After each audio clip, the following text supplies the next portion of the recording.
ताज्या घडामोडी पाहण्यासाठी सी 24 तास या यूट्यूब चॅनलला लाईक करा, शेअर करा, सबस्क्राईब करा आणि बेल आयकॉनवरती क्लिक करायला विसरू नका।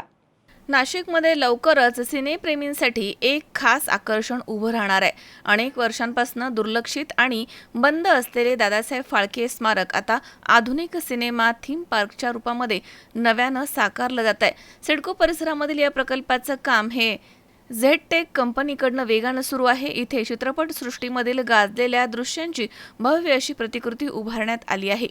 या थीम पार्कमध्ये किंग कॉंग मधील एम्पायर स्टेट बिल्डिंगवरील थरारक सीन, बाजीराव मस्तानीमधील मस्तानीचं नृत्य, रंग दे बसंती प्रेरित इंडिया गेट तसेच दिल्ली 6 मधील रेड फोर्ट आणि चांदणी चौक यांची वास्तवदर्शी पुनर्निर्मिती केली जाणार आहे। केदारनाथ, बाहुबली, DDLG आणि शोले मधील प्रसिद्ध प्रसंग देखील इथे अनुभवता येणार आहेत। लहान मुलांसाठी कोई मिल गया मधील जादू, हाथी मेरे साथी मधील हत्ती अशा आकर्षक गोष्टींची देखील मांडणी केली जाणार आहे। विशेष म्हणजे टाकाऊ वस्तूंमधून साकारलेल्या कलाकृतींमुळे पर्यावरण संवर्धनाला देखील चालना मिळणार आहे।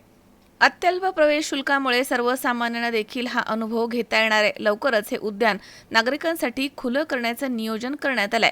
हा प्रकल्प नाशिकच्या पर्यटनाला एक नवी ओळख देणारा ठरणार आहे।